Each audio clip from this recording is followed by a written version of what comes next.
Hey there, welcome to episode 3 of Soap Goes to the Oscars. So, once again, this is me trying to watch all of the movies nominated for Best Picture in the history of the Academy Awards. And as of this recording, there are 591, although I have just discovered that one of the early ones has been lost to history. It's no longer available, so I guess there's only 590. So this third installment is for the movie Wings, which is the third and final movie of the 1927-28 Academy Awards, and is also the winner of the highest award that year. And in the first one, they split the awards out to Best Dramatic Picture and Best Artistic Picture or something like that. And so there's another movie called Sunrise, I think, that won the other one. But this one, rightfully so, won the Best Picture the first year, which actually, depending on where you look, some people, like on IMDb, say it was originally called Best Production. But what I have found is that it was called Outstanding Production for the first few years. Outstanding Picture for the first 2 Academy Awards. And then it was Outstanding Production up until 1944 when it became Best Motion Picture, and then it changed again later.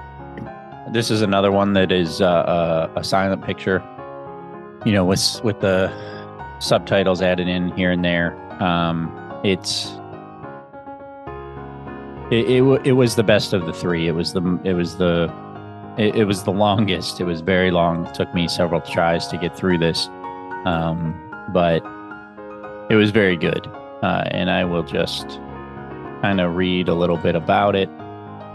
So the story is there's two men, Jack Powell and David Armstrong, are rivals in the same small American town, both vying for the attentions of Sylvia Lewis. And they're sort of from different backgrounds. One is a little wealthier than the other, if I remember correctly. Mary Preston lives next door to one of them and is desperately in love with him. They both enlist in the Army Air Service, become combat pilots. When they leave for training camp, Jack mistakenly believes Sylvia prefers him. She actually prefers David and lets him know about her feelings, but is too kind-hearted to turn down Jack's affection.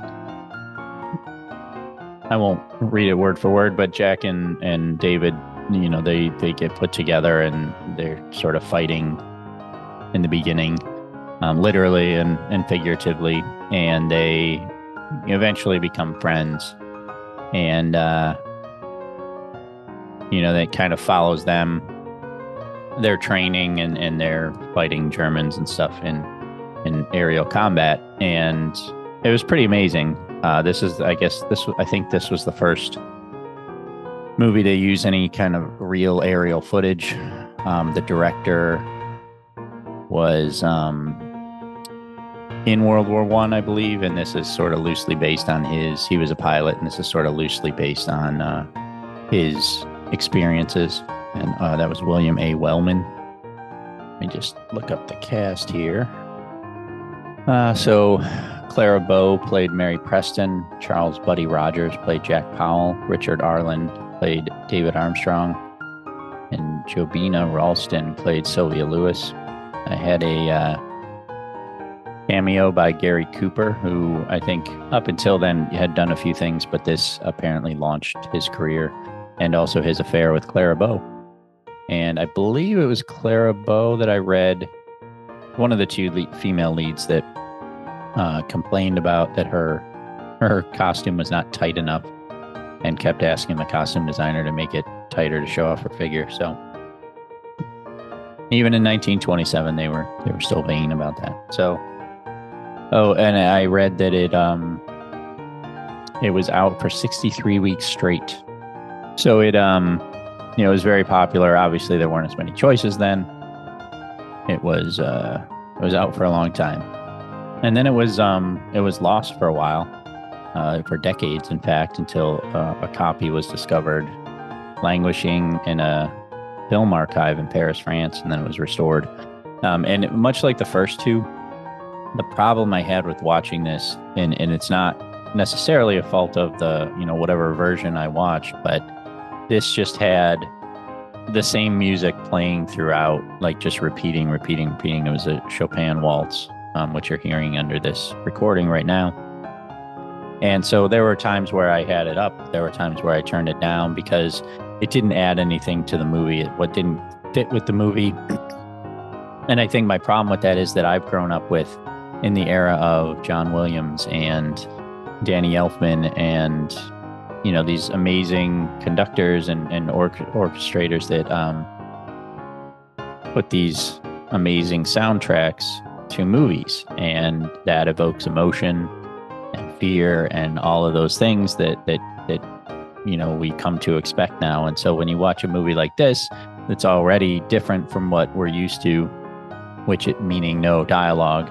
And I'm fine with subtitles and stuff. I love plenty of movies that have subtitles, but when you also then remove that element of music, it makes it a harder watch for me. So, and it's just being spoiled on those great people that have put out some amazing scores. So I did find out later, I was looking it up to see if there was a soundtrack, like if it had ever, and I found something. I found a soundtrack that had different themes for different characters and stuff. And so I don't know if that was something that was created later and shown with it. It was not in this version.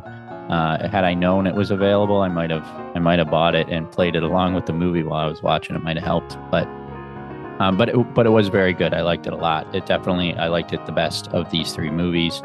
The other two being The Racket and Seventh Heaven. And the things I found amazing about all of these was there's some technical thing in each one that I thought was pretty cool. And I talked about, what it was in the other two movies. But in this one, there's a big tracking shot that goes through tables in a Paris restaurant, which I had seen before. And there's some goofs where you can see the actors trying to scooch out of the way as the table, or as the camera goes through over their table. But it's a pretty amazing tracking shot for 1927. And again, the aerial footage was great. Okay, so this film marks the first time that actors were filmed flying in the air. Maybe not the first aerial footage, but the actors were actually up there being filmed. And it has kind of a twist ending too. So it was pretty cool. I was not expecting it, but I saw it coming at a certain point. But I was like, uh-oh.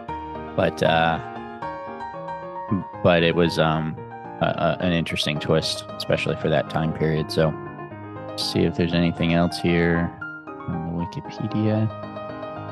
Directed by William Wellman, original orchestral score. Okay, so it did have an orchestral score, but it was not in this movie that I watched.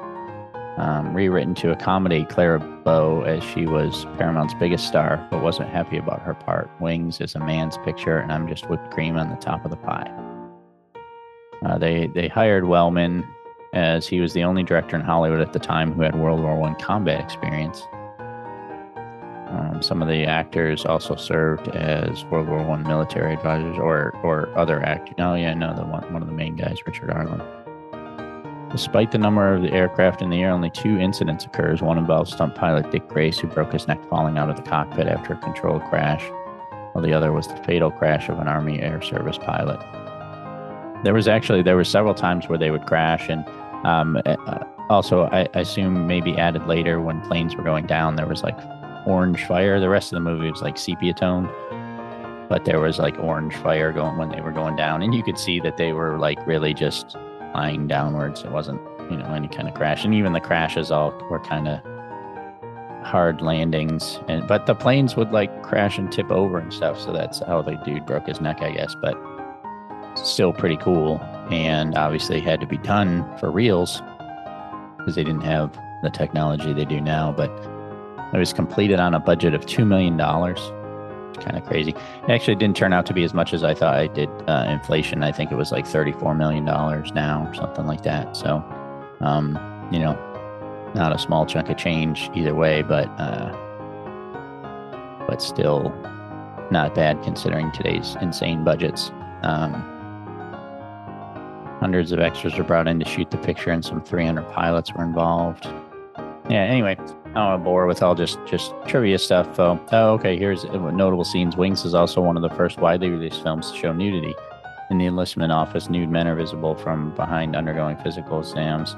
Beau's breasts are revealed for a second during the Paris bedroom scene, which I was surprised by just because of the time period and all that. It was before the code, I guess. But I was surprised that it happened. A boom was built with the camera mounted on an extension to shoot the Café de Paris scene. And one of the couples in the long shot is a same-sex female couple. I didn't notice that, but it's interesting. More progressive in 1927 than we are in 2023. In the scene in which Rogers becomes drunk, the intoxication displayed on screen was genuine, although 22 years of age, he had never tasted liquor before and quickly became inebriated from drinking champagne. I actually thought that was a terrible drunk performance, but apparently he was not really drunk. And spoilers here, during a death scene, I won't say the names, but during a death scene, one man kisses another man on the mouth, leading to a common interpretation of this film as depicting cinema's first LGBT male kiss. However, there are also interpretations that the kiss is merely fraternal. While there is no general consensus, other movies have also been suggested as that. Yeah, I didn't get that from it, but yeah, screened for 63 weeks before I moved to second run theater. Oh, and that was just at one theater held in New York City and screened. Okay. Anyway, yeah, this is kind of rambling now, so keeping it short. Wings was great. It was a little tough to sit through at times. Again, I think just because of the music that was accompanying this version of it, but it was a very well done movie, and it was very cool. Probably would not watch it again unless I could find that soundtrack and actually sit down for the full 2 hours and 21 minutes of it and watch it, straight through. But yeah, it was good. I enjoyed it. So there you go. Do with that what you will, and we'll see you next time. So this ends the first Academy Awards block. The second block, So in the next chunk, 1928 to 29, there are 5 movies, but one of them is The Patriot, which is the movie I mentioned earlier as being lost to time. There are no known copies of it, so I won't be watching that one. But maybe I'll see if I can find a description of it or something and read it during one of the other. Luckily, it was not the one that won Best Picture or Outstanding Picture that year, so I will still be able to watch that. I'm going to try to do this, watch the ones that I can, obviously, but try to save the winner for the last podcast each time. So as we go a little further on, get past this, a lot of them are available. I got a bunch I went through up until 1943 and found, where they're available. I'm going to have to rent a lot, probably find some on YouTube. And so far there's a few that I didn't find a way to watch them. And if it comes to that, when I get to them, I'll just skip them so that it doesn't hold me up. I'm not going to wait 5 years for a movie to come out so that I can watch them in order or something. So I'll just move on and go back to them when I can. So that is it for Wings. I enjoyed it, and see you next time. Later.